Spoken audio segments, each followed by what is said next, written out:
좁고 어두운 골목에서 한 남자가 여자를 계속해서 욕하고 때리고 있었다. 폭행당하는 여자는 알렉스였다. 아무래도 남자와 그녀는 아주 나쁜 관계인 듯 했다. 그는 그녀가 쓸모없다고 계속 탓하며 밖에 나가서 손님을 더 많이 끌어와 자기를 먹여 살리라고 했다. 어떤 특별한 방에서 전화벨이 울렸다. 방 안에서 아래를 내려다보고 있던 남자는 니콜라스로. 전화를 받을 생각이 전혀 없어 보였다. 오히려 그는 아래쪽을 유심히 지켜보고 있었다. 남자와 여자가 폭행을 벌이는 골목. 그는 계속해서 여자에게 모욕적인 말을 내뱉었고 여자는 고개를 숙인 채 견딜 수밖에 없었다. 한쪽 눈을 가린 금발 남자가 재빨리 다가와 전화를 받았다. 그의 이름은 워릭이었다. 알고 보니 이 방은 두 남자가 사무실을 열기 위해 빌린 곳이었다. 사무실 이름은 벨리아였다. 그들의 사무실은 작은 용병단과 같았다. 다른 사람이 가져온 일들을 처리해주곤 했다. 니콜라스가 불량배들과 싸우고 있을 때 워릭은 태연하게 한 할머니와 잡담을 나누고 있었다. 그녀가 말했다. 매번 벨리아 씨네 사무실에 패를 끼치는군요. 워릭은 이렇게 불안정한 동네에 사시는 할머니가 걱정된다고 말했다. 하지만 할머니에게는 니콜라스와 워릭처럼 건강한 두 청년이 지켜주는 것이 더할 나위 없는 행운이었다. 그래서 더 이상 두려움을 느끼지 않는다고 했다. 그러면서 두 사람에게 부탁할 일이 있다고 했다. 할머니는 그들이 짐 옮기는 것을 좀 도와주길 바랐다. 워릭은 바로 거절했다. 여기 일이 끝나면 체드라는 사람을 만나러 가야 한다고 했다. 그 말을 듣고 할머니는 체드 씨에게 안부 인사를 전해달라고 부탁했다. 니콜라스가 돈다발을 들고 돌아왔다. 알고 보니 그는 말을 못해서 수화로만 의사소통을 할 수 있었다. 그들은 재빨리 돈을 나눴다. 할머니는 그런 일 처리 방식을 보며 대체 누가 불량배인지 모르겠다고 의아해했다. 정말로 니콜라스와 워릭이 방금 혼내준 놈들보다 남을 괴롭히는 불량배처럼 보였다. 세 사람이 이야기를 나누고 있는데 뚱뚱한 남자가 나타나 그들의 시선을 끌었다. 그와 알렉스는 방금 막 거래를 마친 것 같았다. 그 골목에서 말이다. 할머니는 알렉스에게 이곳은 영업 금지 구역이니 다른 곳에 가서 손님을 부르라고 주의를 줬다. 그녀는 이 구역에 자주 나타났고 최근에는 험악해 보이는 낯선 무리도 그녀와 함께 다녔다. 이런 성매매는 이 구역에서 꽤 흔한 일이었다. 알렉스의 입에서 피가 많이 나는 것을 보고 니콜라스는 그녀에게 손수건을 떨어뜨려 주었다. 바스타드 본부에서는 도시의 고위 간부들이 최근 도시를 어지럽히는 놈들에 대해 이야기하고 있었다. 흰색 정장을 입은 남자는 몰로로 돈을 써서 벨리아 사무실을 고용해 그 불량배들을 처리할 생각이었다. 니콜라스와 워릭은 작은 식당으로 갔다. 그곳의 여주인이 그들을 위해 요리를 해주었다. 워릭은 그녀의 요리 솜씨에 매우 만족했다. 여자는 워릭이 일은 신경 안 쓰고 밥만 먹는 걸 보고 체드 씨를 계속 혼자 둬도 괜찮냐고 물었다. 그는 체드 씨를 좀 기다리게 해도 괜찮다고 했다. 어차피 자기도 밥은 먹어야 일을 할 수 있으니까. 워릭은 이곳이 엉망이 된 것에 대해 계속 불평했다. 며칠 전에 한 무리가 와서 난동을 부리고 가게 물건을 전부 들고 갔다고 했다. 워릭은 주인에게 그놈들 얼굴을 봤냐고 물었다. 그녀는 그들이 바로 요즘 이 구역을 온통 어지럽히는 놈들이라고 했다. 그녀는 체드 씨에게 신고도 했지만 아직 해결되지 않았다고 했다. 이 일로 그녀는 매우 화가 났다. 하지만 그녀는 사대 조직이 곧 그들을 모두 처리해 줄 것이라고 믿었다. 체드는 골목에서 니콜라스와 워릭을 기다리고 있었다. 그의 운전사인 코디는 니콜라스와 워릭이 나타나지 않을 거라며 계속해서 돌아가자고 재촉했다. 체드가 담배 한 대를 피우고 계속 기다리려던 순간 워릭이 나타나 그의 바로 앞에 섰다. 그는 형사님이 본부에서 일하지 않는 건 모범적이지 못하다고 말했다. 체드도 워릭이 늦었다고 비난했다. 니콜라스가 뒤에서 나타나자 체드는 깜짝 놀라 넘어질 뻔했다.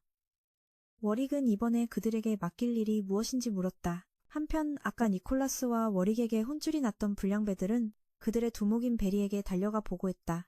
그는 자기 부하들이 애꾸눈과 귀머거리, 땅꼬마에게 당했다는 사실을 알고 매우 분노했다. 체드는 최근 베리 에봇이라는 자의 조직이 금지 약물을 손에 넣어 사방에 팔기 시작했다고 말했다. 그는 직접 그들을 처리하고 싶었지만 상부의 감시가 심해 니콜라스와 워릭의 손을 빌려 해결하려는 것이었다. 워릭은 그 무리가 몇 명이냐고 물었다. 체드는 장소와 때에 따라 다르지만 두 사람이 그들의 본거지로 바로 쳐들어가지 않는 한마나 봐야 10명뿐이라고 했다. 이 일을 맡으면 그가 지불할 금액은 3,500달러였다. 워릭은 이번 대가가 좀 적다고 생각했다. 그는 다른 조건을 협상하고 싶어 했다. 그는 체드에게 알렉스를 풀어주고 그녀를 자신에게 보내달라고 했다. 심지어 보수는 필요 없다고까지 말했다. 그가 그녀를 풀어주는 것에 동의한다면 이 일을 바로 맡겠다고 했다. 니콜라스도 3,500달러 대신 알렉스를 원한다는 신호를 보냈다. 그들은 알렉스를 구하기 위해 그녀를 폭행했던 남자를 제거할 계획을 세우고 있었다. 체드는 그들의 요구에 동의했다. 그는 그들이 일을 끝내면 시체 처리를 도와주겠다고 말했다. 체드는 조수 코디에게 니콜라스가 잘 듣거나 말하지는 못하지만 눈이 아주 예리하다고 말했다. 입모양을 보고 그들이 무슨 말을 하는지 알아맞힐 수 있다는 것이었다. 워릭은 골목 입구에서 알렉스를 기다렸다. 그녀는 오늘 정말 인연이 깊은 것 같다고 말했다. 매일 창문을 통해 서로를 봤는데 오늘이 돼서야 비로소 그녀의 목소리를 듣게 되었다고 했다. 알렉스는 그가 준 손수건을 더럽혀서 미안하다고 사과했다. 하지만 워릭은 그 손수건은 니콜라스의 것이라고 말했다. 놀랍게도 그녀는 수화를 할 줄 알았고 니콜라스에게 감사의 말을 전했다. 워릭은 왜 자신을 폭행하는 남자 밑에서 일하냐고 물었다. 알렉스는 갈 곳이 없기 때문이라고 슬프게 말했다. 그녀는 그에게 떠나라고, 그렇지 않으면 그 남자가 또 미쳐 날뛸 거라고 했다. 그는 몇 걸음 걷다가 돌아서서 그녀에게 말했다. 이제부터 그 남자는 더 이상 그녀를 찾아오지 않을 거라고. 그 남자와 그 일당은 모두 니콜라스에게 살해당했다고. 알렉스가 달려가 보니 자신을 폭행하던 남자가 이 두 남자에게 된통당하고 있었다. 그가 죽는 것을 목격하고도 그녀는 도망치기는커녕 총을 들고 베리에게 계속 쏘며 그가 자신에게 한 짓에 대한 복수를 한 뒤에야 떠났다. 니콜라스와 워릭은 그녀를 체드에게 데려갔다. 그들은 그녀를 전리품으로 간직하고 싶다고 말했다. 그는 처음에는 동의하지 않았지만 니콜라스가 미쳐 날뛸 것 같은 것을 보았다. 그는 심지어 입을 열어 그동안 보살펴준 것은 감사하지만 자신들은 그의 부하가 아니라고 말했다. 그들은 그가 시키는 대로 뭐든지 하는 순한 사람들이 아니었다. 만약 그가 계속해서 그들의 소원을 거절한다면 다음번에는 그들이 손수그의 머리를 둘로 쪼개버릴지도 모른다고. 그런 협박을 받자 그는 두 사람의 요구에 동의하는 것 외에는 다른 방법이 없었다. 알렉스는 벨리아 사무실의 조수가 되었다. 그녀는 워릭이 사무실에 없을 때 고객의 전화를 받는 책임을 맡게 되었다. 좁은 골목에서 한 대머리 남자가 여자를 훔쳐보며 걷다가 그만 니콜라스와 부딪혀 그의 목걸이를 끊어버렸다. 그는 사과는커녕 오히려 니콜라스에게 짜증 섞인 태도를 보였다. 하지만 끊어진 목걸이에 태그의 상징이 있는 것을 보자 그는 갑자기 겁에 질려 허둥지둥 다른 골목으로 달려가 숨었다. 니콜라스는 그것을 보고도 태연하게 목걸이를 주워 주머니에 넣고는 아무 일 없었다는 듯이 걸어갔다. 벨리아 사무실에서 니나는 알렉스가 문을 열어주자 깜짝 놀랐다. 그녀는 알렉스가 누구인지 몰라 당황하며 니코와 워릭이 어디 있냐고 물었다. 갑자기 워릭이 단정치 못한 차림으로 집 안에서 걸어나와 니나는 오해하고 말았다. 두 사람이 해명할 틈도 없이 부끄러워진 소녀는 달려가다가 그만 니콜라스와 부딪혔다. 방에 들어간 후 워릭은 니나에게 알렉스가 현재 그들의 비서라고 소개하고 알렉스에게는 니나가 단골 손님이라고 말했다. 테오 의사의 조수였다. 소개가 끝난 후 니나는 워릭과 알렉스의 관계를 오해한 것에 대해 서둘러 사과했다. 갑자기 니콜라스가 물을 가져와 니나의 귀에 대자 그녀는 깜짝 놀랐다. 그는 수화로 니나에게 집에 탄산수가 다 떨어졌으니 일단 이 물을 마시라고 했다. 니나는 기쁘게 대답하며 물을 사다 준 니콜라스에게 고마워했다. 그 말을 듣고 니콜라스는 손을 들어 니나의 머리를 쓰다듬으려 했지만 소녀가 피하자 그녀의 코를 꼬집었다. 워릭은 본론으로 들어가 오늘 니나가 무슨 일로 왔는지, 진료소가 또 불량배들에게 시달리는지 물었다. 소녀는 그 태그들이 더 강해 보인다고 했다. 그녀 생각에는 적어도 비급 이상이었다. 니콜라스는 그 말을 듣고 흥미롭다는 듯이 입꼬리를 올리며 칼을 들고 그들을 처리하러 갈 준비를 했다. 니나는 의사가 니콜라스에게 주라고 한 약을 가져왔다. 그는 약병을 들고 한 모금 크게 마셨다. 니나는 그것을 보고 정량을 지키지 않는다고 그에게 불평했지만 니콜라스는 아랑곳하지 않고 일을 처리하러 갔다. 위층에 있던 워릭은 아래 골목에서 어슬렁거리는 불량배들을 보고 알렉스에게 그들을 유인해 주의를 끌어달라고 부탁했다. 그들이 한눈 파는 틈을 타 총으로 한 무리를 깔끔하게 처리하려는 것이었다. 니콜라스와 니나가 함께 진료소로 가고 있을 때 니나는 갑자기 총소리를 듣고 깜짝 놀라 니콜라스에게 물었지만 그가 아무것도 못 봤다고 하자 니나는 그 일을 넘기고 의사가 오래 기다릴까봐 서둘러 병원으로 향했다. 병원 밖에서는 그 깡패들이 의사에게 자기네 쪽은 보수가 아주 좋다며 같이 가자고 계속 설득하고 있었다. 하지만 의사는 단호하게 거절했다. 그러자 두목이 니나의 사진을 꺼내들며 그녀를 팔아버리겠다고 협박했다. 하지만 갑자기 니나가 니콜라스와 함께 나타나자 그는 그 꼬마가 사무라이 검객과 함께 나타난 것에 당황했다. 의사는 니나를 보고 무사한 것을 확인하고는 베니아에게 고마워하며 워릭은 또 땡땡이냐고 물었다. 계획이 실패한 것을 본 태그 두목은 분노했다. 그는 낡은 골목에서 부하 하나의 머리채를 잡아 벽에 던지며 책임을 물었다. 워릭은 시체들을 처리하며 나중에 전화해서 처리반을 부르겠다고 했다. 알렉스는 워릭에게 쏘기 전에 미리 말하지 않아서 옷에 피가 튀었다고 나무랐다. 그녀는 옷이 2벌밖에 없었다. 워릭은 그 말을 듣고 나중에 새 옷을 사주겠다며 그때 알렉스가 침착했던 것에 꽤 놀랐다고 말했다. 하지만 알렉스 자신만이 알고 있었다. 그녀는 전혀 침착하지 않았고 워릭이 살인하는 것을 도우며 공황 상태에 빠졌었다. 병원에서. 그 용병 두목은 작은 체구의 니콜라스를 얕보며 자신의 목걸이를 들어 보였다. B등급임을 과시하며 니콜라스에게 도전했다. 니콜라스는 수아로 의사에게 특별한 요구사항이 있는지 물었고 의사는 나중에 체드 경감이 곤란하지 않게만 해달라고 특히 니나가 다치지 않게 하라고 말했다. 그 두목은 니콜라스를 보며 시대에 뒤떨어진 사무라이 검을 얕잡아 보고 기껏해야 D급일 거라고 속으로 판단했다. 싸움이 시작되려 하자 테오 의사가 니나를 불렀다. 겁에 질려 서둘러 걸음을 멈췄다. 의사는 두목에게 그가 평범한 청력을 가진 것이 아주 운이 좋은 거라고 말했다. 게다가 니콜라스가 봐주고 있는 거라고. 병원으로 가는 길에 워릭과 알렉스는 대화를 나눴다. 워릭은 알렉스가 그녀의 말투와 무엇보다 태그에 대해 아무것도 모르는 것을 보고 이곳 사람이 아니라고 짐작했다. 그 또한 예전에 이주민이었다고 말했다. 니콜라스는 덩치 큰 두목에게 공격할 시간 3분을 주었다. 그가 덤벼들자마자 니콜라스는 피하며 고통스러운 일격을 날렸다. 한 대 맞은 그는 분노하여 길가의 가로등을 뽑아 니콜라스를 공격했지만 한 번도 맞추지 못했다. 의사는 싸움을 지켜보다가 열쇠를 잊었다며 니나에게 창문으로 들어가 체드 경감을 부르라고 했다.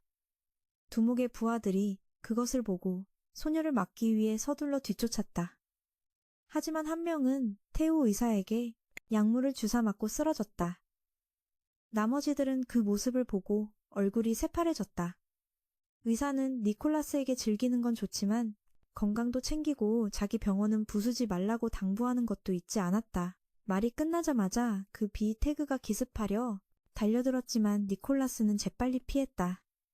하지만 그 여파로 병원벽에 금이 가자 의사의 얼굴이 어두워졌다. 경찰서에서는 코디가 니나의 전화를 받고 체드 경감에게 니콜라스가 테오 의사병원에서 다른 태그와 싸우고 있다고 보고했다. 경감은 그 말을 듣고 즉시 계획을 변경하고 그녀에게 차를 준비하라고 했다. 병원 박7구역으로 빨리 가자고. 의사는 질질 끌면서 병원벽을 망가뜨리는 니콜라스를 처리하려고 주사기를 들고 있었다. 두 사람이 실랑이 하는 것을 본 두목은 눈이 뒤집혀 수도관을 부러뜨리고 그들에게 달려들었다. 니콜라스는 재빨리 알아채고 앞으로 나아가 검을 뽑아 수도관을 베어버렸고 그 모습에 남자는 겁에 질렸다. 그는 3분이 끝났다고 알리고 진심으로 싸우기 시작했다. 니콜라스가 목걸이를 꺼내자 A급 태그인 것을 보고 남자의 얼굴이 굳어졌다. 길을 가면서 워릭은 알렉스에게 태그에 대해 설명하고 있었다. 그것은 그들을 일반인과 구별하는 것이자 경고의 의미라고. 조심해, 미친 개. 니콜라스와 두목은 여전히 격렬하게 싸우고 있었다. 그는 덩치가 컸지만 니콜라스에게 밀렸고 그에게 실컷 두들겨 맞았다. 더 이상 저항할 힘도 없었다. 워릭과 알렉스가 마침 도착해서 이 광경을 보았다. 워릭은 바닥에 비참하게 쓰러져 있는 두목에게 다가갔다. 그가 B급인 것을 보고는 조금 아쉬워했다. 고작 의사 한 명 스카우트하러 왔을 뿐인데. 알렉스는 약간 겁에 질린 눈으로 니콜라스를 바라봤지만 자신을 돌아보는 니콜라스의 시선을 마주치자 서둘러 고개를 숙여 피했다. 그 두목과 깡패무리는 체드 경감이 도착했을 때 체포되었다. 그는 허가 없이 일을 벌인 베니아를 손가락질하며 꾸짖었다. 워릭과 니콜라스는 앉아서 그의 잔소리와 푸념을 들었다. 병원 안에서는 알렉스가 생각에 잠겨 앉아 있었는데 테오 의사가 들어와 그녀의 신분에 대해 물었다. 그러고는 알렉스에게 백지 한 장을 건넸고 그녀는 의아해했다. 이유를 물어보려던 참에 니나가 들어와 워릭에게 물건을 다 줬다고 알렸다. 의사는 그 말을 듣고 알렉스와 니나를 남겨둔 채 밖으로 나갔다. 니나는 서둘러 알렉스에게 다가가 안부를 물었고 알렉스는 니나에게 니콜라스가 무섭지 않냐고 물었다. 니나는 그 말을 듣고 잠시 멍해졌다. 그녀는 알렉스가 T에 대해 몰라서 무서워하는 거라고 말했다. 알렉스가 T에 대해 궁금해할 때 워릭이 들어와 돌아갈 시간이라고 알렉스를 불렀다. 그 말에 그녀는 서둘러 따라 나섰지만 니나가 그녀를 불렀다. 니나는 니콜라스가 전혀 무섭지 않고 그냥 좀 성격이 나쁠 뿐이라고 말했다. 밖으로 나와 모두 작별 인사를 하고 돌아갔다. 어둡고 비좁은 집에서 아까 그 깡패 두목이 온몸에 붕대를 감은 채 무릎을 꿇고 죄를 빌고 있었다. 위쪽에 앉은 의문의 인물이 칼을 들고 그 쓸모없는 놈들을 처리하라고 명령했다. 그가 애원했지만 결국 처형당했다. 어두운 저택에서 어릴 적 워릭은 아버지가 살해당하는 장면을 목격했다. 그자는 칼을 들고 그를 쳐다봤다. 갑자기 워릭이 깜짝 놀라 잠에서 깼다. 그는 주위를 둘러보았고 그것이 꿈이었다는 것을 알았다. 날이 밝았다. 알렉스가 잠에서 깼다. 집안을 둘러보다 그녀는 우연히 빈 사탕 상자를 발견했다. 알렉스는 그것을 들고 그 이름에 꽤 놀랐다. 셀레브레. 갑자기 니콜라스가 나와서 알렉스를 힐끗 쳐다봤다. 그녀는 그를 보고 서둘러 다가가 물었다. 외출하시는 거예요? 하지만 니콜라스는 대답하지 않았고 알렉스는 그가 자신의 입모양을 읽지 못한다고 생각하며 약간 실망했다. 그때 워릭이 일어나 아침 인사를 하며 다들 일찍 일어났다고 칭찬하자 니콜라스는 그가 늦게 일어난 거라고 받아쳤다. 워릭은 멋쩍게 웃으며 니콜라스에게 금방 늙은이가 되겠다고 말했다. 워릭은 오늘 배달이 있다는 것을 떠올리고 니콜라스와 함께 가려 했지만 그는 거절했다. 왜냐하면 오늘은 금요일이라 워릭에게는 다른 할 일이 있었기 때문이다. 워릭은 알렉스에게 니콜라스와 함께 테오 의사의 배달을 도와달라고 부탁했다. 알렉스가 워릭에게 무슨 바쁜 일이 있냐고 묻자 그는 아마 이게 본업일 거라고 대충 말했다. 말을 마친 워릭이 옷을 찾으려고 옷장을 열자 니콜라스가 이미 그의 옷을 멋대로 입고 있는 것을 발견했다. 니콜라스와 알렉스는 약을 들고 배달 갈 준비를 했다. 워릭은 점심때 합류하겠다며 알렉스에게 담배 한 갑을 사다 달라고 부탁했다. 가는 길에 알렉스는 앞으로 가서 니콜라스에게 워릭의 일에 대해 물었지만 니콜라스는 여전히 대답하지 않았고 알렉스는 슬퍼하며 수화를 써야만 그가 이해할 수 있을 거라고 생각했다. 갑자기 니콜라스가 입을 열어 정확히 지골로 두 단어를 말하자 알렉스는 깜짝 놀랐다. 워릭이 세수를 하며 거울 속 자신을 보고 있을 때 갑자기 전화벨이 울렸다. 전화를 건 사람은 마담으로 워릭을 서비스 상대로 고용한 사람이었다.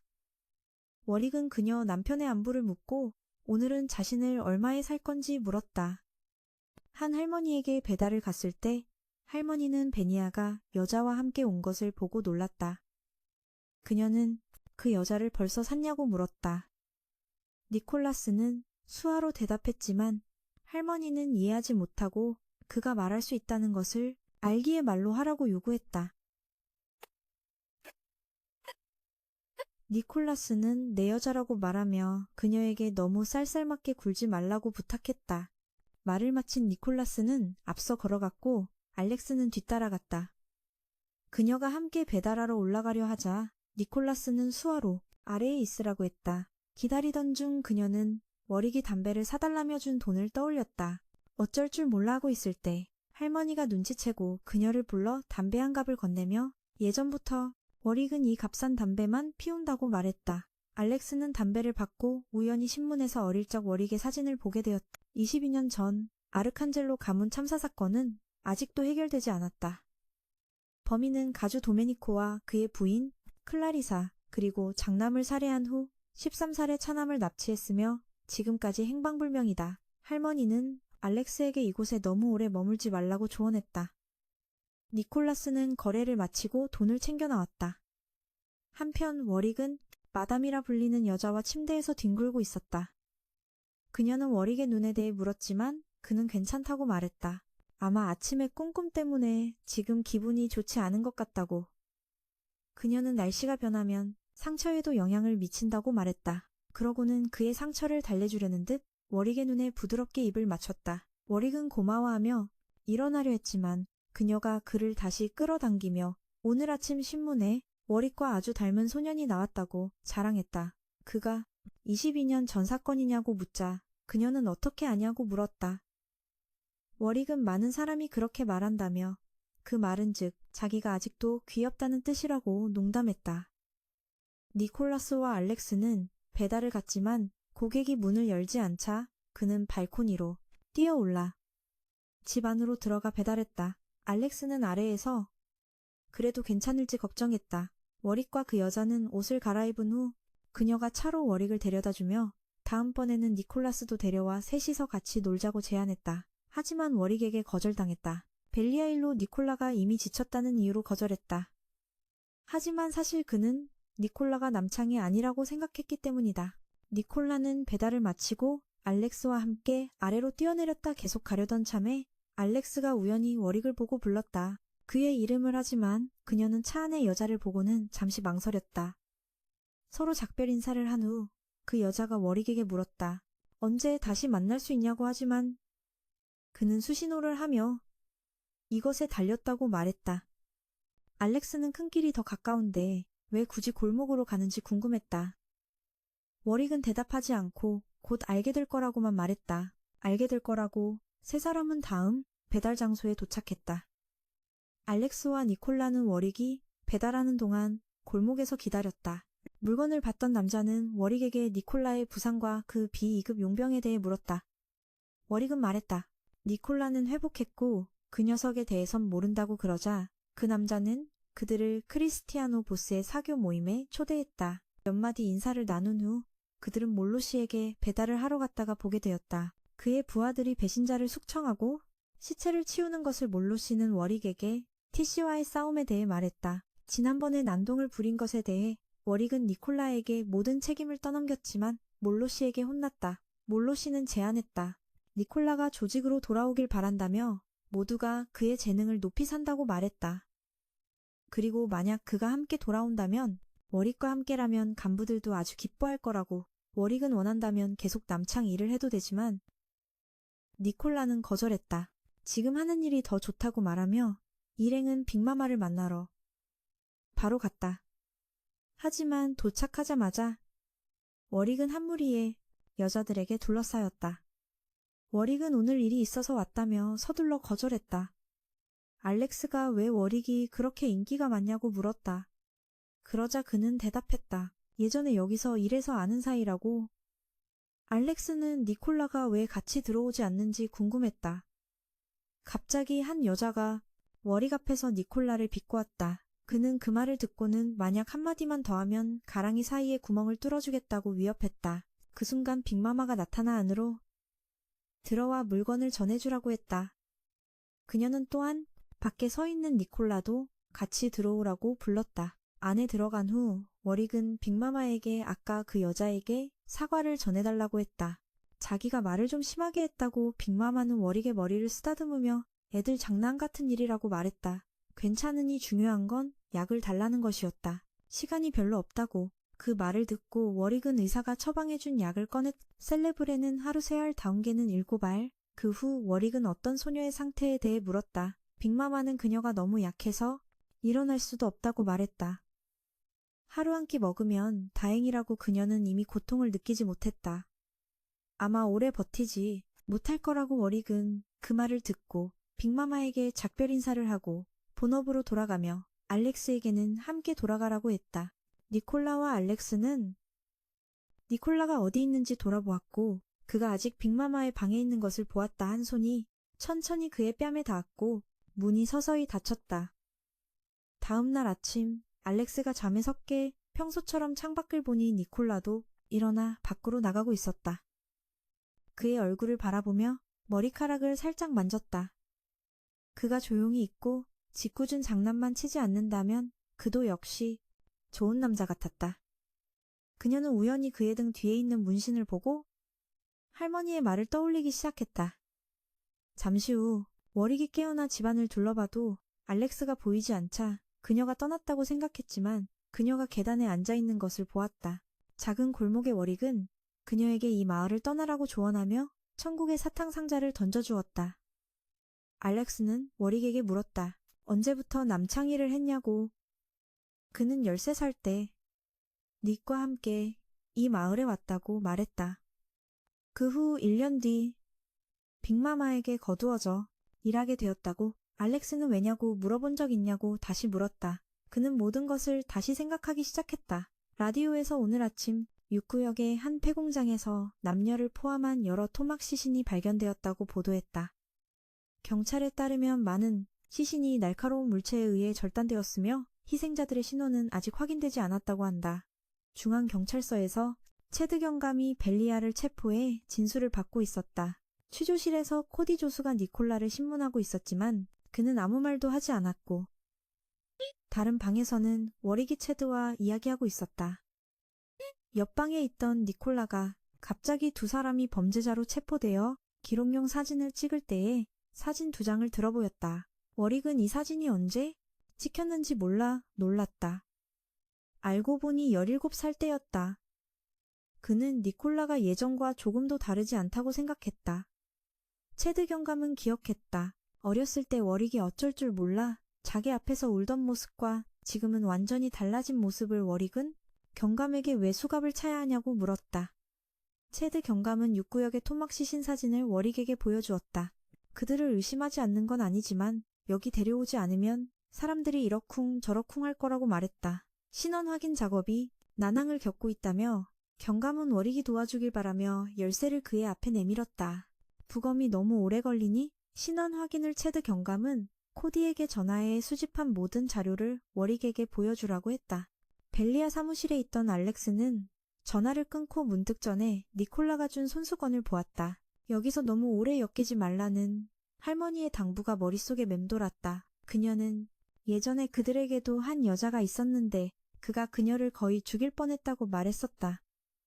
알렉스는 속으로 생각했다. 돌려준 후에 이 손수건을 돌려주고 이곳을 떠나 제대로 감사 인사를 하고 다른 일자리를 찾아야겠다고 갑자기 베리가 온몸이 피투성이가 된 채 나타나 알렉스는 절대 예전으로 돌아갈 수 없을 거라고 말했다. 그는 또한 알렉스에게 그들에게 몸을 바치면 조금 더 오래 머물게 해줄지도 모른다고 했다. 알렉스는 더 이상 참을 수 없어 베리에게 그만하라고 했다. 하지만 그건 그녀의 상상일 뿐이었다. 그녀는 괜찮을 거라고 스스로를 안심시켰다. 이번에는 다를 거야. 왜냐하면 그들은 그런 남자들이 아니니까. 그녀는 워릭에게 서류를 가져다 주었다. 코디는 워릭에게 자기가 니콜라에게 미움받는 거냐고 물었다. 워릭은 아니라고 그냥 신참 괴롭히는 걸 좋아할 뿐이라고 말했다. 코디는 답답해하며 서류를 가져온 이유를 물었다. 뭐 하려고. 워릭은 자기가 희생자들의 신원을 확인하면 경감이 그들을 집으로 보내줄 거라고 말했다. 코디는 그 말을 듣고 놀랐다. 법의학 감정팀도 훼손된 얼굴 때문에 속수무책이었기 때문이다. 현장에도 흔적이 남지 않았지만 워릭은 해낼 수 있다고 자신했다. 잠시 자료를 읽고 분석한 후 워릭은 희생자들의 신원을 열거하기 시작하며 코디에게 받아 적으라고 했다. 체드 경감은 니콜라와 함께 밖에서 기다렸다. 경감은 체드는 니콜라에게 알렉스에 대해 물으며 베로니카와 같은 운명을 맞기 전에 어서 그녀를 보내라고 조언했다. 안쪽 취조실에서 워릭은 모든 희생자의 신원 확인을 마쳤다. 코디는 그가 어떻게 해낼 수 있었는지 궁금해했다. 그러자 워릭은 자기가 기억력이 좋기 때문이라고 말했다. 그는 어릴 적 가문에 있을 때를 회상했다. 그는 종종 도서관에 가서 스스로 모든 지식을 습득했다. 가정교사가 가르치러 왔을 때 그는 이미 모든 것을 파악하고 있었다. 그때 그는 서 있었다. 밖에서 담배를 피우고 있었는데 두 사람이 다가와 이 저택의 경비를 책임지겠다고 말했다. 그는 웨스트 용병부대의 대장이었고 옆에 있는 사람은 바로 니콜라였다. 어린 시절에서 현실로 돌아와 체드 경감은 갑자기 몰로의 전화를 받았다. 그가 방금 벨리아 사무실에 전화했는데 알렉스가 그들이 경찰서에 있다고 말했던 것이다. 몰로 씨는 지원이 필요하다며 두 사람에게 빨리 오라고 했다. 체드 경감은 총소리를 듣고 경찰을 보내겠다고 제안했다. 몰로 씨가 벨리아 얘기를 하던 중 갑자기 몰로 쪽에서 지붕 위에 숨어있는 저격수를 발견했고 불행히도 그는 몰로에게 사살당했다. 몰로 씨는 이어서 말했다. 자신의 말뜻은 벨리아가 유용한 조리 될 거라는 것이었다. 비상시에 그리고 체드 경감에게 그들을 빨리 보내라고 했다. 경감은 어쩔 수 없이 칼을 니콜라에게 주며 가보라고 했다. 워릭은 그것을 보고 따라 나섰다. 코디가 바로 뒤쫓았지만 체드 경감이 막아섰다. 그는 말했다. 이 기록들을 가져오는 게 중요하다고. 과거로 돌아가. 워릭은 집안의 어린 도련님이었지만 하인들에게 존중받지 못하고 험담을 들었다. 그가 바로 니콜라였다. 어릴 적 워릭은 그에게 이름을 물었지만 그는 계속 침묵했고 워릭은 매우 화가 났다. 그는 그의 손을 잡아 끌며 왜 대답하지 않는지 묻고 자기가 그의 주인이니 대답하라고 명령했다. 그제야 그 꼬마는 반응을 보이며 귀를 가리키고 들리지 않는다고 말했고 워릭은 약간 무력감을 느꼈다.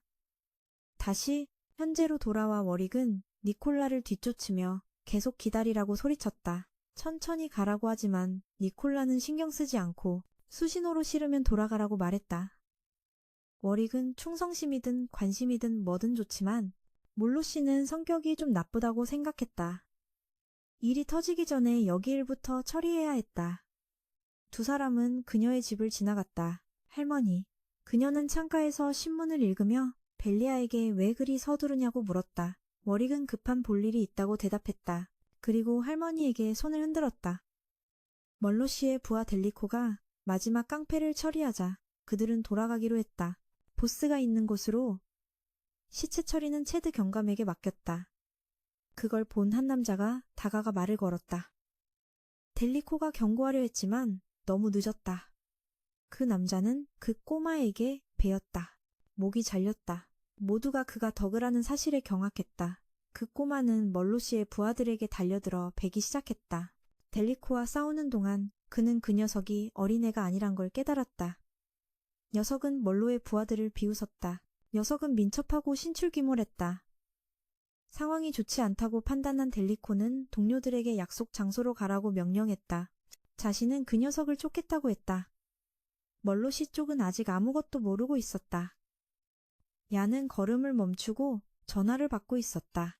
전화기 저편에서 델리코가 얀에게 경고했다. 그 꼬마를 조심하고 보스에게 접근하게 두지 말라고. 말이 끝나자마자 다른 부하 2명이 그 꼬마에게 살해당했다. 이반이 돌아보자 녀석은 이미 칼을 휘두르고 있었다.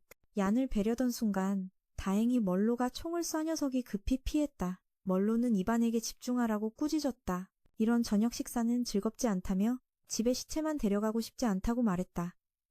한편 니콜라스와 워릭은 걷고 있다가 갑자기 니콜라스가 한 골목으로 뛰어들어갔다. 그가 잘린 머리를 집어들자 워릭은 그가 누구인지 알아봤다. 멀로의 부하였다. 그 깔끔한 절단면을 보고 워릭은 경찰서에서 무언가를 떠올렸다. 코디는 체드 씨에게 워릭의 특수 능력에 대해 묻고 있었고 체드 씨는 워릭이 분석한 단서들을 다시 보고 있었다. 그는 불길한 예감이 들었다. 15년 전 황혼종 사냥의 시작도 이와 똑같았기 때문이다. 한편 멀로 씨 쪽에서는 그 꼬마가 지붕 위에 나타났다. 녀석은 멀로가 쏜 총에 맞은 옷을 가리키며 그의 사격 솜씨를 칭찬했다. 나이는 들었지만 실력은 여전하다고 말했다. 멀로는 삼원칙이 20년이나 적용됐는데도 아직도 녀석 같은 멍청이가 존재한다는 게 놀랍다고 말했다. 녀석은 멀로를 온전히 데려오기로 약속만 안 했다면 벌써 목을 베었을 거라고 했다. 말을 마친 녀석은 뛰어내려 순식간에 멀로의 부하들을 처리했다. 멀지 않은 곳에서는 한 무리가 쌍안경으로 모든 것을 지켜보고 있었다. 그중 한 명이 처음부터 황혼종을 고용했어야 했다고 말했다. 그때 갑자기 다른 놈들은 모두 총에 맞아 죽고 남은 한 놈은 워릭이 입에 총을 겨누며 모든 걸 불라고 협박했다. 과거 워릭은 방에서 하인들이 자신을 험담하는 것을 듣고 있었다. 갑자기 방문이 열렸다. 워릭은 문 쪽으로 라디오를 던지며 마음대로 들어오지 말고 꺼지라고 소리쳤다. 문 밖에 있던 사람은 바로 니콜라스였다. 그는 얼굴에 맞아 코피를 흘리고 있었다. 워릭이 사과하자 그는 워릭에게 책을 돌려주며 말했다. 읽을 수 없다고 했다. 워릭이 그의 이름을 물었다. 그는 자신을 워레스 아르칸젤로라고 소개했다. 현재 니콜라스는 그 깡패에게서 정보를 얻어낸 니콜라스가 결전을 준비하러 떠나려 하자 워릭이 그를 불렀지만 그는 듣지 않았다. 그걸 본 워릭은 벽을 쳤다. 그제야 니콜라스가 고개를 돌려 워릭을 보며 말했다. 상대는 6구역 학살 사건을 일으킨 놈일지도 모른다고.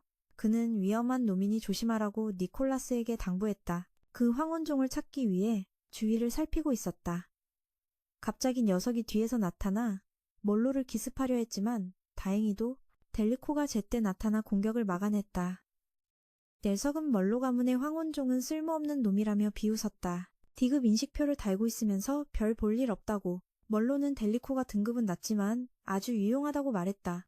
자신에겐 황혼종이 한 명뿐이 아니라고. 말이 끝나자마자 니콜라스가 뒤에서 나타나 검으로 그 황혼종의 칼을 잘라버렸다. 이것은 녀석을 격분하게 만들었다. 녀석이 목에 걸린 인식표를 뜯어내자 니콜라스도 똑같이 뜯어냈다. 알고 보니 두 사람은 둘 다 A연급이었다. 멀로 씨는 부하들에게 누가 이길지 돈을 걸라고 했다. TV에서는 신호가 약해지고 있었다. 황혼종을 겨냥한 연쇄학살 사건에 대한 뉴스가 나오고 있었다. 인권 및 문화 침해에 대한 폭로와 함께 폭력과 학대의 확산을 막기 위해 정부는 노예 제도를 폐지하기로 결정했다.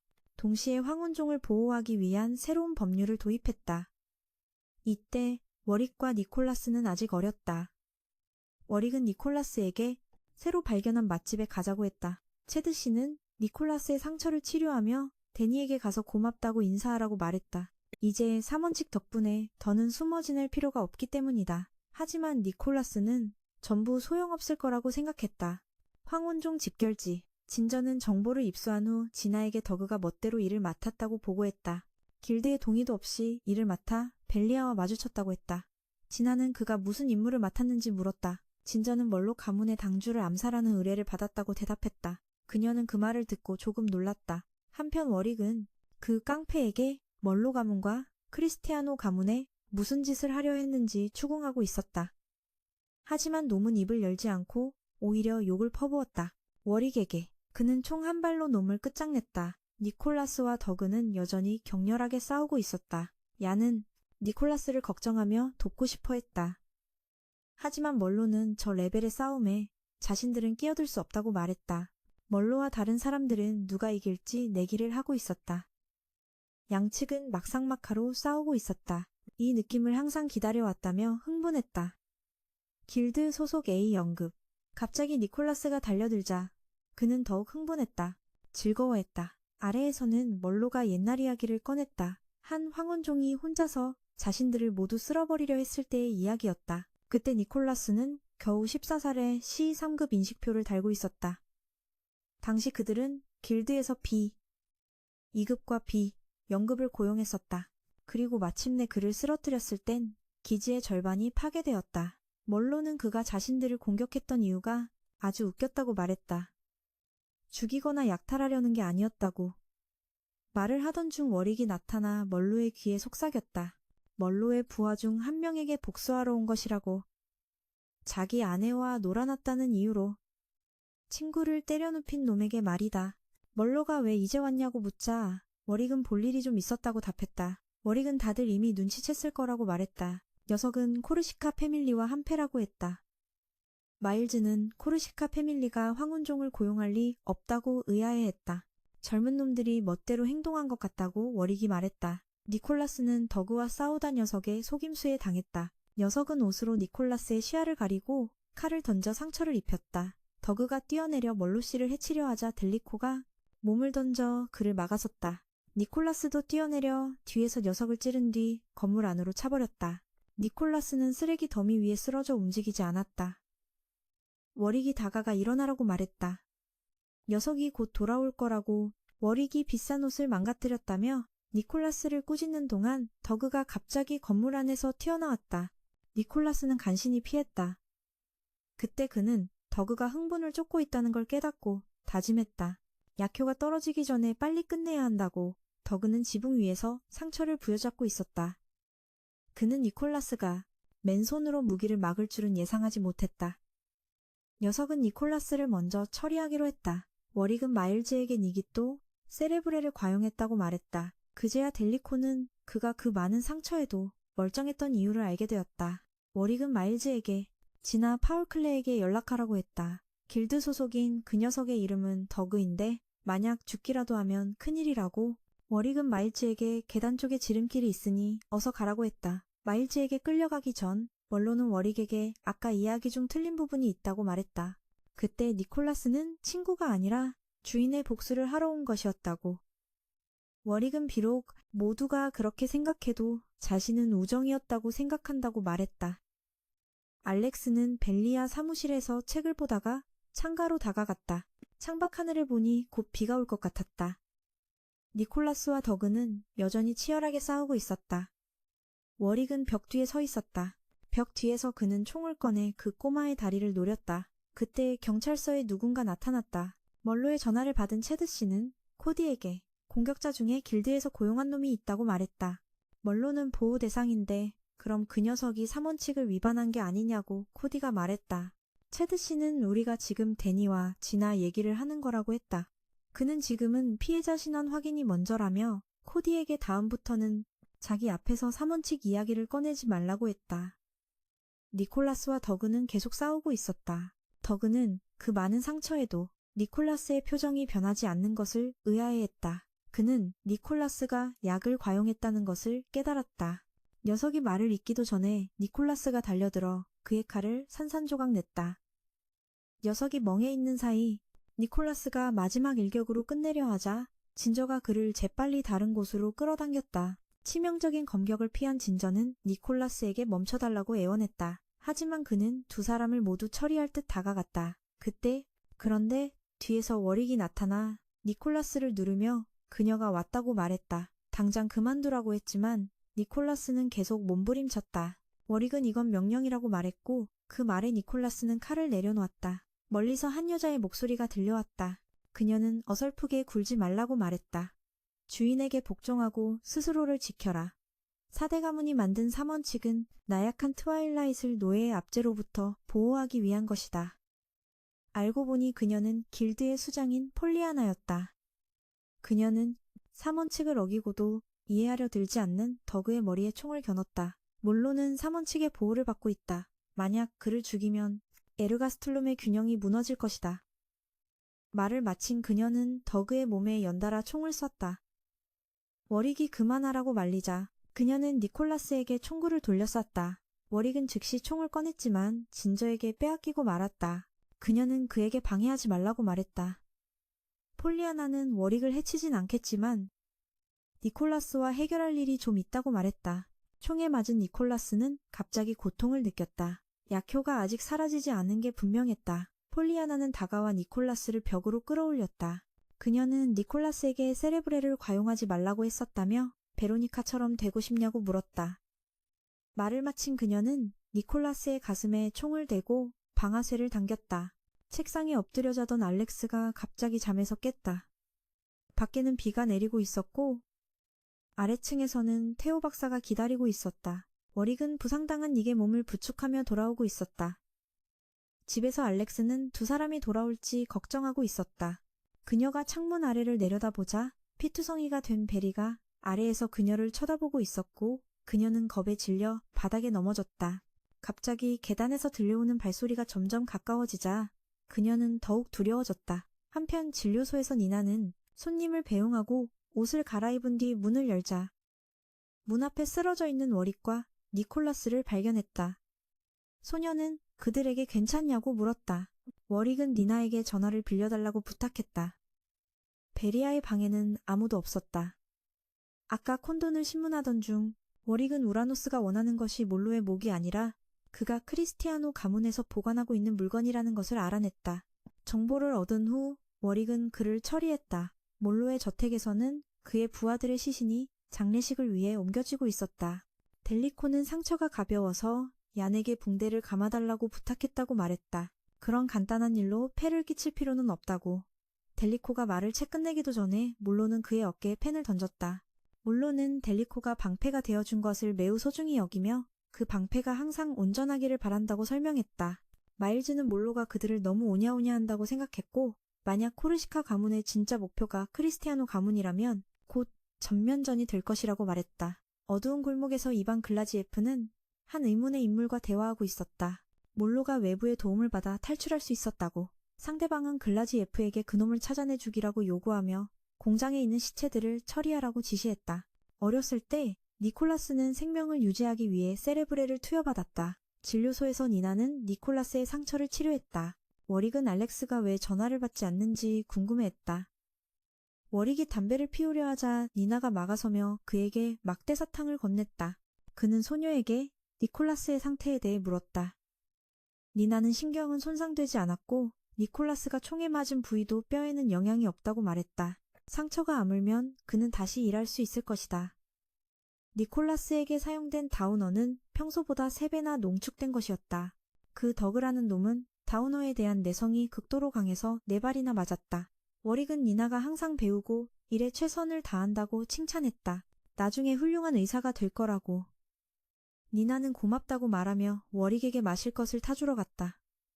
워릭은 병상에 누워있는 니콜라스를 바라보았다. 나중에 훌륭한 의사가 될 거야. 니나는 고마워하며 구루크에게 마실 것을 만들어주러 갔다. 구루크는 누워있는 니콜라를 바라봤다. 그는 아버지로부터 정보를 듣고 있었는데 니콜라스가 갑자기 3층 창문에서 뛰어내려 그를 놀라게 했다. 그가 창밖을 내다보자 니콜라스의 칼 아래에 죽어있는 사람이 보였다. 어두운 방 안에서 워릭은 아버지에게 욕을 먹고 있었다.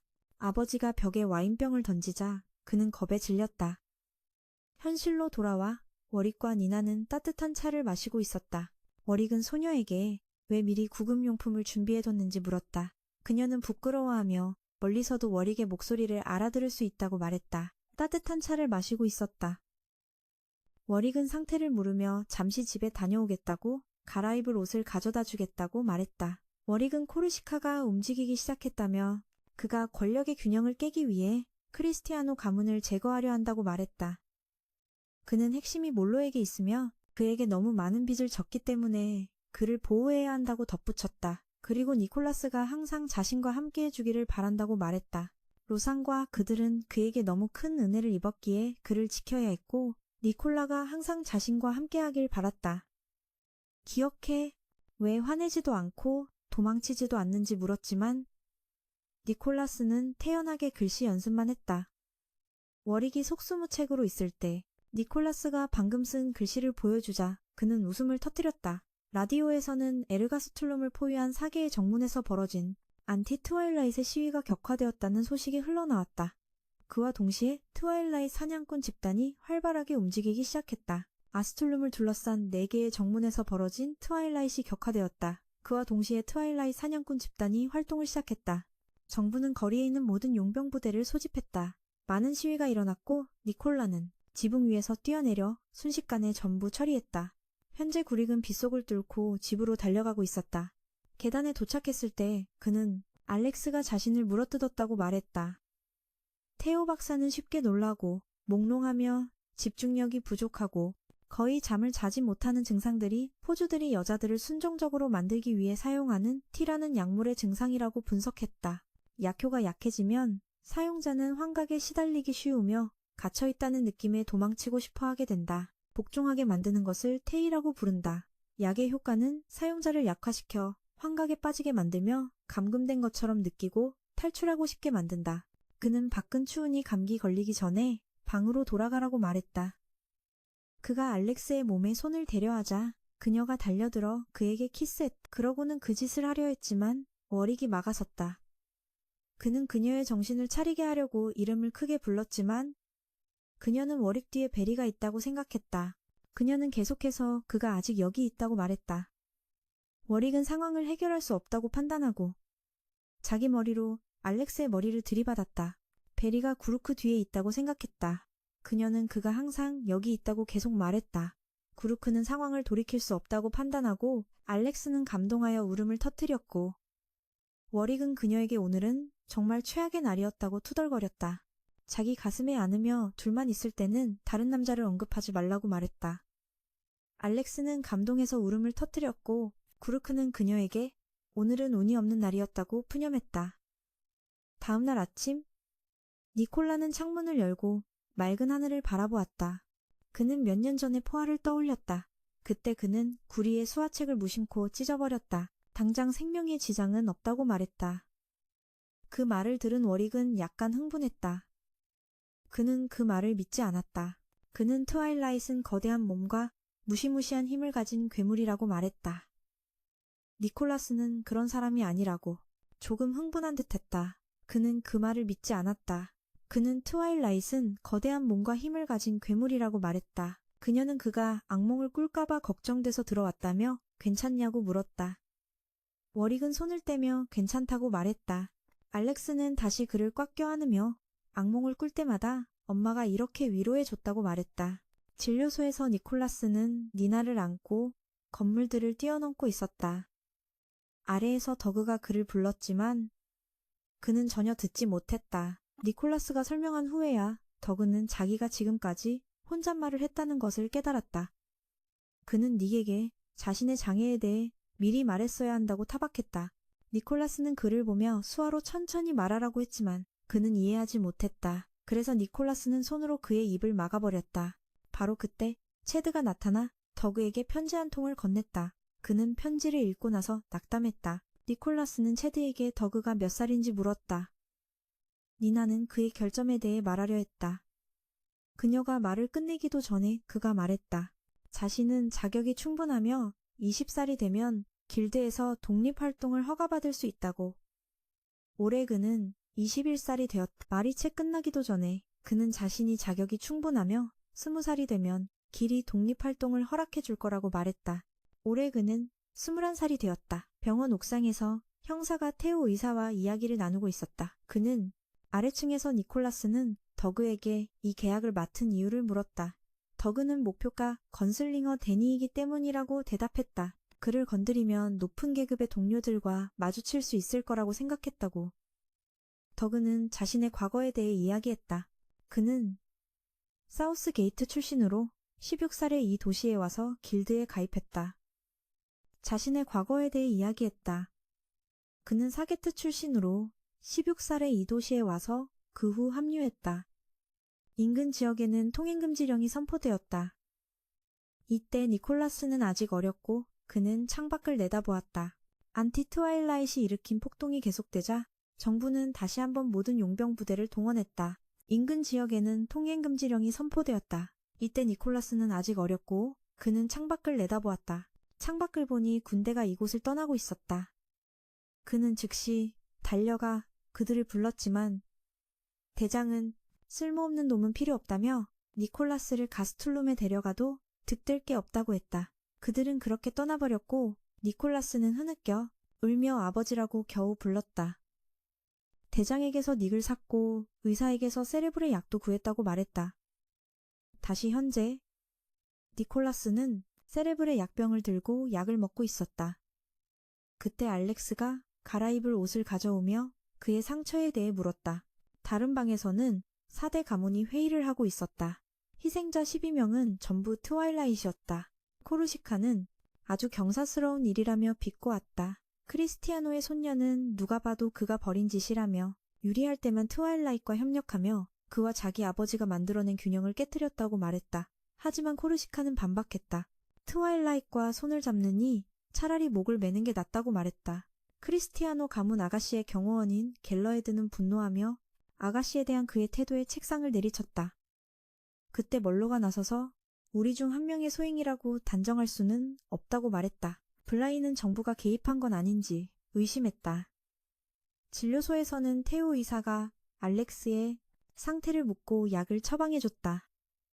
알렉스는 의사의 손을 다치게 한 것에 미안함을 느꼈다. 테오 의사는 미안하면 다음에 올 때 단거나 좀 사오라고 했다. 니나가 분명 좋아할 거라고. 밖에서 대화를 엿듣던 니나는 기뻐하며 중얼거렸다. 진료소에서 나온 알렉스는 아래에서 기다리는 니콜라스를 봤다. 그녀는 서둘러 다가가 기다려줘서 고맙다고 인사하며 아직 갈 곳을 못 찾았으니 당분간 더 머물게 해달라고 부탁했다. 니콜라스는 그녀를 바보라고 하며 엉망인 수화 때문에 알아들을 수 없다고 했다. 알렉스에게 그 책을 함부로 다루지 말라고 하며 딱 한 권뿐이라고 말했다.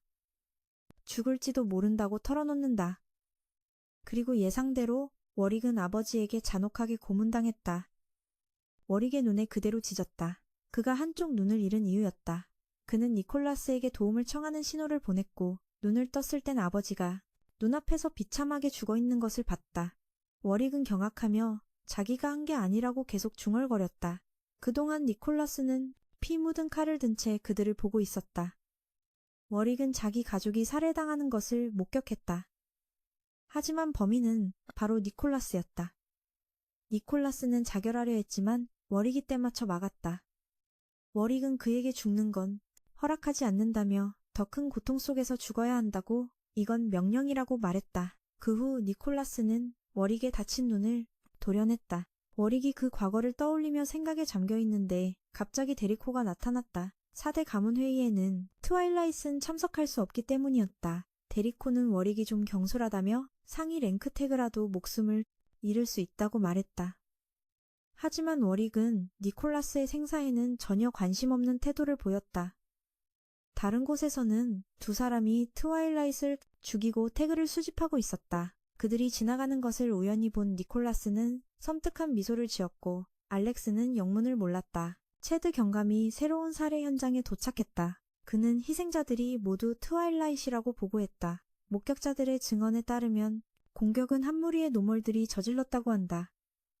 벨리아 사무실에서는 워릭, 니콜라스, 알렉스 세 사람이 식당 여주인의 집을 수리하고 있었다. 워릭은 알렉스에게 오늘 밤 고객의 파티에 가자고 했고 이미 드레스도 준비했다고 말했다. 그 말을 들은 식당 주인은 알렉스를 불러 함께 차를 마셨다. 그녀는 자기 가게에 늘 깡패들이 와서 행패를 부린다고 했다. 자신을 콘스탄스라고 소개하며 콘이라고 불러도 좋다고 했다. 니콜라스는 워릭에게 오늘 밤 크리스티아노 가문 파티에 참석하는 보수에 대해 물었다. 두 사람이 대화하는 중에 조엘 할머니가 갑자기 나타나 일에 집중 안 한다며 워릭을 때렸다. 알고 보니 그녀는 코니의 할머니였다.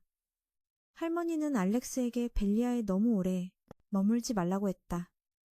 그제야 코니는 알렉스가 할머니가 말하던 그 여자라는 걸 알았다. 그녀는 알렉스에게 벨리아에서 얼마나 일할 건지 언제 가족에게 돌아갈 거냐고 물었다. 가족이라는 말에 알렉스는 약간 동요했고 그제야 자신에게 이스트게이트에 남동생이 있다는 걸 떠올렸다. 그녀가 긴장하자 피투성이인 베리의 환영이 나타났다. 바로 그때 니콜라스가 뒤에서 나타나 그녀를 안으며 진정시켰다. 가게 수리를 마치고 보수를 받은 뒤 떠나려 하자 할머니는 그들에게 저녁을 먹고 가라고 했다. 그 말을 들은 코니는 신나서 니콜라스를 안으로 끌고 갔다. 한쪽 구석에서는 워릭과 알렉스가 대화를 나누고 있었다. 그녀는 남동생을 떠올렸지만 벨리아에 있어도 된다고 했다. 저녁이 되자 세 사람은 함께 파티에 참석하기 위해 바스타드로 향했다. 크리스티아노 가문의 당주 로레타는 워릭이 늦자 약간 짜증을 냈지만 그가 꽃다발을 선물하자 모든 걸 용서해줬다. 워릭은 그녀를 알렉스에게 소개했다. 마르코 아드리아노는 알렉스에게 4대 가문의 역할에 대해 설명하며 자신을 소개했다. 갤러헤드도 이 기회를 틈타 이곳의 관리인이라고 자신을 소개했다. 니콜라스는 혼자 옥상에 앉아 있었다. 워릭이 나타나 그에게 노멀들을 해치지 말라고 당부했다. 그들의 임무는 파티 손님들을 호위하는 것이었다. 알렉스는 혼자 창가에 앉아 술을 마시고 있었다. 두 사람이 어디 갔는지 모른 채 그녀는 바람을 느끼며 감미로운 음악을 흥얼거렸다. 멀로는 로레타에게 이런 시기에 파티를 여는 게 안전하냐고 물었고 그녀는 자신의 의무를 다해야 한다고 답했다. 그의 임무는 그녀와 그 의무 사이에 있는 장애물을 제거하는 것이었다. 한 트와일라이트 가족이 파티에 오던 길에 한 무리의 노멀들에게 공격당할 뻔했지만 워릭과 니콜라스가 제때 도착했다. 창가에 앉아있던 알렉스는 갑자기 총소리를 들었다. 상황을 확인하러 가려는데 갤러헤드가 그녀를 막았다. 그는 정부가 항상 이곳을 예의주시하고 있다고 했다. 크리스티아노 가문은 트와일라이트를 보호하기 위해 나설 수 없으니 알렉스에게 모르는 척하라고 했다. 말을 마친 갤러헤드는 알렉스에게 부탁할 게 있다고 했다. 그러고는 모두에게 알렉스의 노래를 소개했다. 알렉스는 부끄러워했다. 그녀는 용기를 내어 혼자 무대에 올라 노래를 불렀다. 한편 니콜라스는 노멀들을 처리하고 있었고 워릭은 트와일라이트를 안내하고 있었다.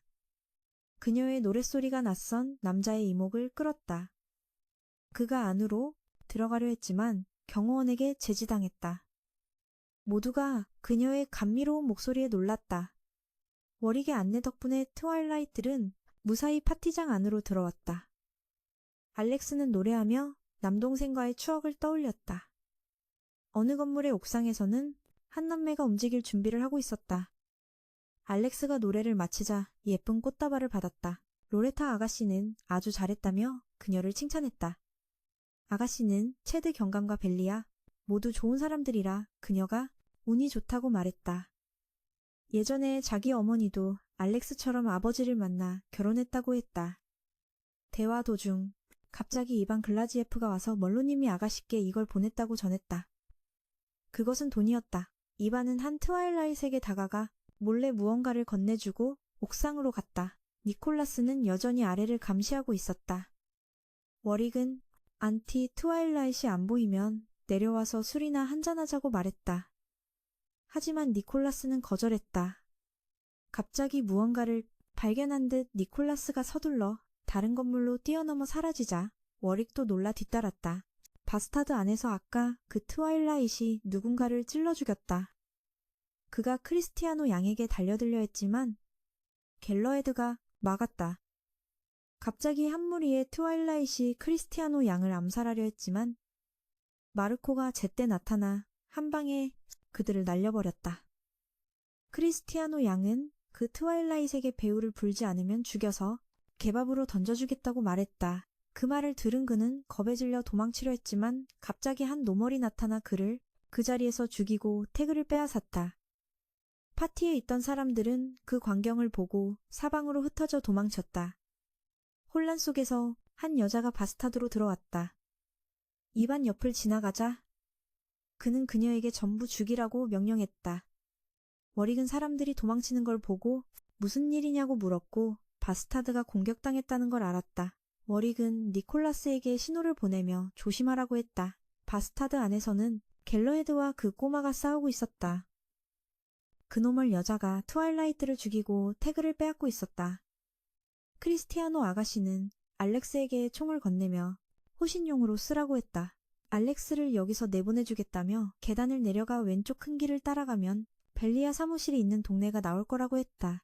그 꼬마는 마르코에게 태그를 돌려달라고 소리쳤지만 갤러헤드는 이것이 원래 크리스티아노 가문의 것이라며 거절했다. 두 사람은 협력해서 그 꼬마를 붙잡았다. 그들이 다우너를 쓰려던 순간 그 여자가 나타났다. 소녀는 에리카에게 도와달라고 소리쳤다. 그녀는 달려들어 미하일이라는 꼬마를 구해냈다.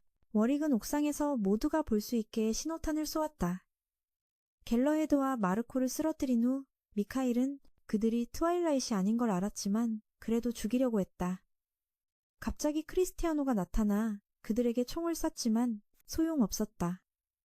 에리카가 뛰어올라 총을 부수고 아이를 끝장내려던 순간 알렉스가 제때 나타났다. 그녀가 막 알렉스를 처리하려 할 때 니콜라스가 나타나 그녀를 덮쳤다. 에리카의 얼굴을 본 니콜라스는 그녀가 델리코와 똑같이 생긴 것에 조금 놀랐다. 니콜라스는 그녀와 싸우는 것을 즐거워하는 듯했다.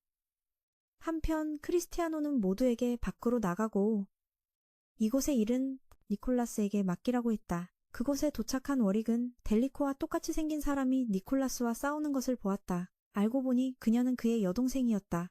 다른 한편에서는 알렉스와 아가씨가 갈라하드와 마르코의 상처를 치료해주고 있었다. 알렉스가 페이커의 의미에 대해 궁금해하자 갈라하드가 설명했다. 트와일라잇은 힘으로 등급이 나뉘지만 니콜라스는 다르다고. 그는 약물을 사용해 자신의 능력을 한계까지 끌어올린 다음 자신보다 높은 등급의 사람들을 쓰러뜨리고 그들의 등급을 빼앗는다고 했다. 약을 쓰지 않으면 그의 등급은 기껏해야 B5에 불과했다. 니콜라스는 저 두 노멀과 싸우고 있었고 불리한 상황에 처해 있었다. 니콜라스가 막 당하려던 순간 진저와 더그가 나타났다. 그때 워릭도 들어왔다. 그는 또 과다 복용했다며 니콜라스를 질책했다. 니콜라스는 이번에는 5분을 벌었다고 말했다. 미하일이라는 꼬마는 이들이 길드 소속이라 어떻게 해야 할지 모르겠다고 했다. 밖에서는 체드 경감이 모든 것을 지휘하고 있었다. 바로 그때 저 두 노멀이 유리창을 깨고 날아와 도망쳤다. 체드 경감은 워릭에게 모든 것을 설명하라고 요구했다. 워릭은 델리코에게 할 말이 있다며 체드의 전화기를 빌렸다. 다른 한편에서는 게브가 에리카를 위로하며 누군가와 워릭에 대해 통화하고 있었다. 저편에서는 코르시카가 부하들과 함께 에밀리오가 오는 것을 환영했다. 뉴스에서는 어젯밤 크리스티아노 가문이 정체불명의 세력에게 공격을 받았다고 보도했다. 그곳에 있던 많은 트와일라잇 중에 사상자가 발생했다. 현재 여러 가설이 제기되고 있는데 이것이 트와일라잇 사냥꾼들에 의해 저질러진 사건이라는 것이다. 에밀리오는 지붕에 앉아 예전의 누나를 회상하고 있었다. 니콜라스는 테오 의사의 험악한 눈빛과 날카로운 주사기들을 마주하고 있었다. 잠시 후 처절한 비명소리가 진료실에서 울려 퍼졌고 의사는 자신의 건강을 생각하지 않는다며 니콜라스를 멍청이라고 욕했다. 알렉스는 밖에서 니나에게 의사가 니콜라스의 약점을 잡고 있는 건지 아니면 의사도 강력한 트와일라잇인지 궁금해서 물었다. 니나는 듣고 웃음을 터뜨렸다. 그녀는 의사가 이 마을에서 유일하게 트와일라잇들을 보호해주는 사람이라고 했다. 모든 세레브레와 다우너는 모두 의사가 직접 조제한 것이라고 했다. 경찰본부에서 의사와 워릭은 시신을 부검하며 피해자의 신원을 확인하고 있었다. 코디가 워릭의 기억력에 대해 궁금해하자 체드 경감이 그것은 자발적인 초기억력이라고 설명해 주었다. 그것이 바로 어떤 가문도 벨리아를 곁에 두려워하지 않는 이유라고 했다. 만약 그가 배신하면 그들은 엄청난 손실을 입게 될 것이기 때문이다. 마르코가 다쳤다는 소식을 듣고 코니는 즉시 진료실로 달려가 그를 꼭 껴안았다. 두 사람은 연인 사이였고 마르코가 목에 걸고 있는 반지는 코니가 그에게 준 증표였다. 알렉스가 옥상에서 니나를 도와 빨래를 널다가 문득 니콜라스가 그곳에 앉아있는 것을 보았다. 니나는 의사의 말대로 내려가서 쉬어야 빨리 나을 수 있다고 말했다. 워릭은 몰로 가문의 사람과 에리카가 바로 트와일라잇 사냥꾼이라는 것에 대해 이야기하고 있었다.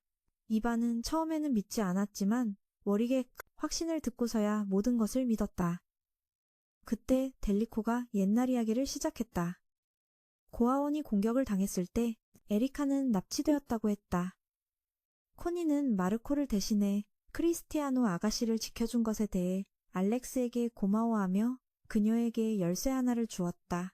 방열쇠를 주며 남동생을 만나기 위해 살아남고 싶다면 이곳을 떠나는 것이 좋다고 말했다. 워릭은 집으로 돌아와 무심코 알렉스를 베로니카로 착각했다.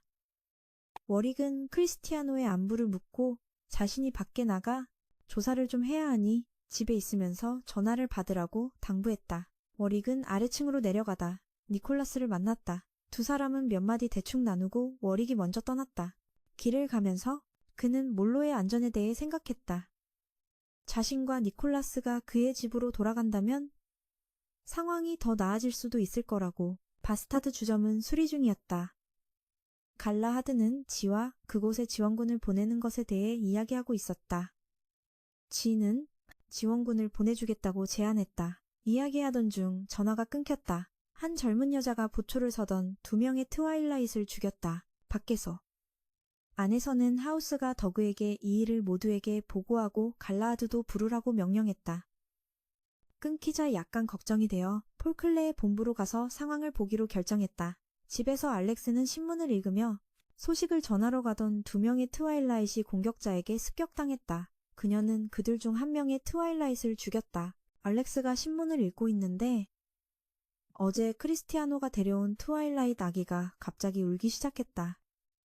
바로 그때 아가씨도 잠에서 깼다. 그녀와 알렉스는 서로 이야기를 나누었다. 알렉스는 그녀에게 트와일라이트를 보호해달라고 부탁했고 크리스티아노는 동의했다. 크리스티아노 가문의 세력은 약해졌다.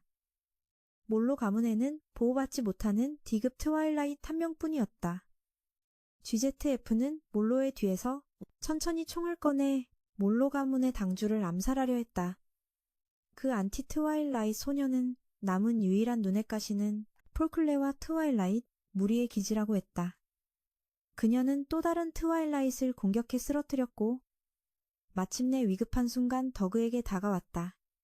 그 트와일라이트는 더그를 대신해 도끼를 맞고 그에게 빨리 가라고 했지만 얼마 지나지 않아 그 트와일라이트는 두 동강이 났다. 몰로 가문에서는 델리코가 에리카를 찾으러 갈 준비를 하며 총을 시험하고 있을 때 이반이 들어와 독단적으로 행동하지 말라고 조언했다. 델리코는 돌아오면 어떤 처벌이든 받겠다고 말했다. 이반도 델리코와 함께 가고 싶어 했지만 그는 거절했다. 하지만 이반은 여전히 그들은 가족이라며 함께 가겠다고 고집했다. 두 사람이 문으로 나가자 그곳에 서 있는 디에고와 마일스를 만났다. 델리코가 어떻게 설명해야 할지 몰라 하자 그들은 오히려 그에게 선물을 가지고 빨리 돌아오라고 격려했다. 크리스티아노는 고아원 원장과 이야기한 후 알렉스에게 이 아이를 입양한 사람이 있다고 말했다. 알렉스는 아기를 보며 어릴 적 자신의 동생을 떠올렸다. 그녀는 남동생의 이름을 기억해내고는 갑자기 흐느껴 울기 시작했다. 저편에서는 노멀들이 트와일라이트이 자신들을 감지하거나 냄새 맡지 못하게 하려고 폭약을 사용했다. 이 상황을 본 더그는 서둘러 경감에게 보고하러 갔다. 하지만 가기도 전에 그는 가슴에 2번의 칼을 맞았다. 트와일라이트의 기지 안에서는 노멀들이 쳐들어와 거의 모두를 죽였다. 갈라하드는 검은 연기가 피어오르는 것을 보고 서둘러 그곳으로 달려갔다. 마르코는 무기를 거래하고 있었는데 알고 보니 배달 온 사람은 바로 콘이었다. 그녀는 그에게 건강을 조심하라고 당부하고 수화로 그에 대한 애정을 표현했다. 안티트와일라이트 협회는 전화로 길드를 무너뜨릴 계획에 대해 이야기하고 있었다. 스트라이커라는 놈은 시간을 때우기 위해 트와일라이트를 죽이고 다녔다. 크리스티아노는 부하와 이야기한 후 알렉스의 방으로 들어가 작별 인사를 했다. 이반은 델리코, 에리카, 그리고 자신이 어릴 때 함께 찍은 사진을 들고 주위 사람들에게 물어봤지만 아무도 그녀에 대해 알지 못했다. 델리코와 이반은 크리스티아노의 행렬이 지나가는 것을 보지 못했다. 그들은 윈스턴에서 분명 무슨 일이 일어났다는 것을 알았다. 델리코는 수장을 걱정했지만 이반이 그를 안심시켰다. 에리카와 그녀의 동료들을 내버려 두면 수장이 더 위험해질 것이라고. 그노멀 소녀는 여전히 길드의 트와일라이트를 베어 죽이고 있었다. 순식간에 그녀는 그 기지의 모든 트와일라이트를 처리했다. 더그는 심각한 부상을 입었음에도 불구하고 여전히 소식을 전하기 위해 기어가려고 애썼다. 폴클레는 막 잠에서 깨어났을 때 3명의 침입자에 대한 정보를 받았지만 연기 때문에 신원을 확인할 수 없었다. 하지만 그들의 수준으로 보아 그들은 바로 헌터였다. 그들이 이곳으로 쳐들어오는 것은 단지 시간 문제였다. 델리코와 이반은 계속해서 에리카를 찾았다. 분석한 후 이반은 에리카가 7구역에 있을 가능성이 높다고 생각했다. 갈라하드가 그곳에 달려가 보니 많은 트와일라이트이 살해당했고 사방에서 폭발 연기가 피어오르고 있었다.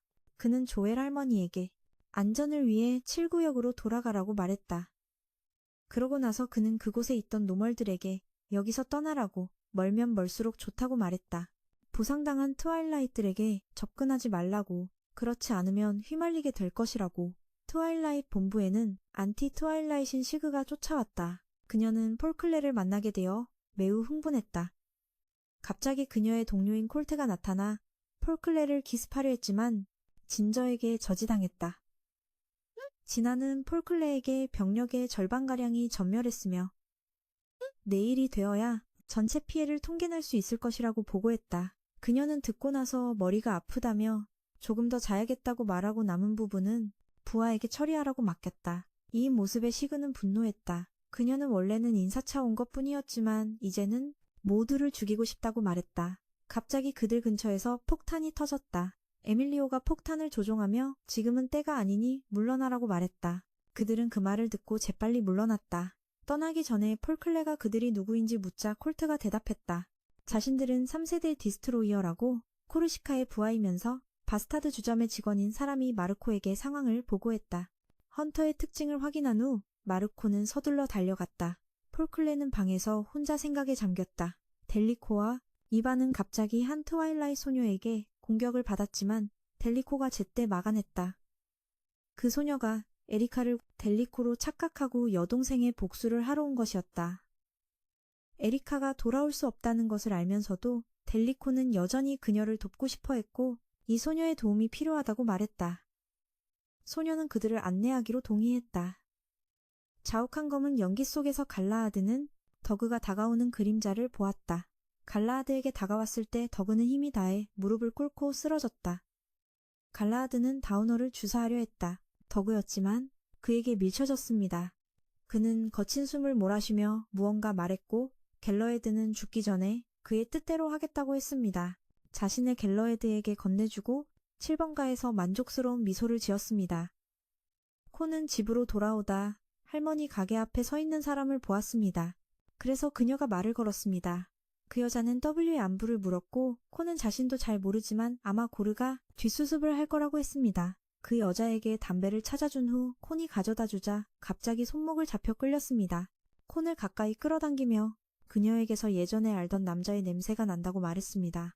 그때 마르코가 가게로 급히 달려왔지만 그는 한 발 늦었고 코니는 이미 납치된 후였습니다. 땅에는 모자만 남아있었습니다. 갑자기 큰 비가 쏟아졌고 알렉스는 꿈속에서 잠들어 있었습니다.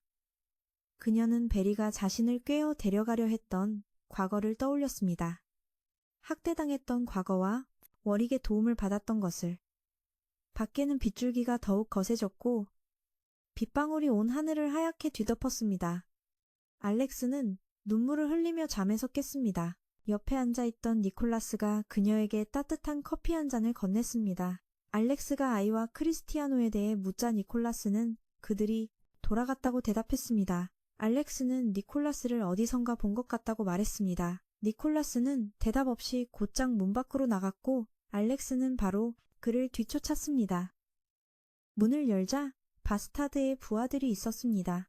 그들은 크리스티아노가 갤러헤드 때문에 니콜라스에게 그 소녀의 경우를 부탁하고 싶어 한다고 말했습니다. 아직 파울클레 길드에 있고 코니는 찾지 못했다고 했습니다. 니콜라스는 그 말을 듣자마자 코트를 걸치고 바로 떠났습니다. 알렉스가 따라가려 했지만 그가 막아섰습니다. 그녀는 지쳐 계단 아래에 주저앉았습니다. 마르코가 카페에 앉아 생각에 잠겨 있을 때 조엘 부인을 만났습니다. 그녀는 마르코 때문에 손녀가 납치되었다며 화를 냈습니다. 그녀는 계속해서 마르코를 때렸고 그는 순순히 맞고 있었습니다. 그걸 지켜보던 크리스티아노가 앞으로 나서서 말렸습니다. 하지만 니콜라스가 나타나 그녀를 막아섰습니다. 그녀는 화를 내며 가버렸습니다. 크리스티아노는 바로 마르코에게 달려가 괜찮은지 물었습니다. 조엘 할머니가 빗속을 걷고 있을 때 니콜라스가 달려와 코트로 비를 막아주었습니다. 그녀는 울면서 니콜라스에게 아들과 며느리의 시신이라도 찾아달라고 애원했습니다. 마일즈는 워릭과 구역 폭발 사건에 대해 이야기했습니다. 코니의 실종은 틀림없이 디스트로이어의 짓이라고. 마일즈는 전 디스트로이어의 일원이었던 마르코의 과거에 대해 이야기했습니다. 2세대였다고. 마르코가 그들을 배신하고 크리스티아노 가문에서 일했기 때문에 복수를 위해 코니를 납치한 것이라고 했습니다. 그들은 모든 것을 알리기 위해 보스 멀로의 방으로 가는 중이었습니다. 마일즈는 멀로 씨가 이반과 함께 있다고 말했습니다. 워릭은 이반이 누구인지 궁금해했고 바스타드 사건부터 더그 사건까지 모든 일을 종합해본 후에야 그가 배우라는 것을 깨달았습니다. 모든 일의 배우였습니다. 그들은 서둘러 총을 들고 멀로의 방으로 쳐들어갔지만 안에는 아무도 없었습니다. 그때 디에고가 전화해서 마일즈에게 창밖을 보라고 했습니다. 아래층의 디스트로이어 한 명이 멀로를 죽이려 하고 있었습니다. 크리스티아노는 마르코의 상처를 치료해주고 있었습니다. 그는 디스트로이어와 맞서 코니를 되찾아올 힘이 없는 자신에게 좌절했습니다. 갑자기 크리스티아노가 사람을 시켜 아버지의 수첩을 가져오게 하고 뒤에 있는 모든 번호로 전화하라고 했습니다. 유용한 정보가 있으면 즉시 보고하라고도 했습니다. 크리스티아노는 남은 인원을 4그룹으로 나누라고 명령했습니다. 골목, 시장, 폐가, 창고를 수색하고 그들에게 포르시카 가문이 의심하지 않도록 작은 그룹으로 나뉘라고 지시했습니다. 마르코가 서둘러 말리며 아가씨가 자신의 연애사에 신경 쓸 필요 없다고 말했습니다. 하지만 크리스티아노는 지난 몇 년간 마르코가 가문을 위해 헌신했으니 이제는 보답할 때라고 말했습니다. 크리스티아노를 보며 마르코는 살아생전의 그녀 아버지의 모습을 떠올렸습니다. 멀로의 집에서는 그 디스트로이어가 부하들을 처리하고 있었습니다. 멀로의 부하들을. 잠시 후 위에서 상황이 좋지 않음을 본 워릭이 마일즈에게 빨리 여길 떠나라고 말했습니다. 하지만 그는 보스가 아직 여기 계신다며 그 자리에 계속 서 있었습니다.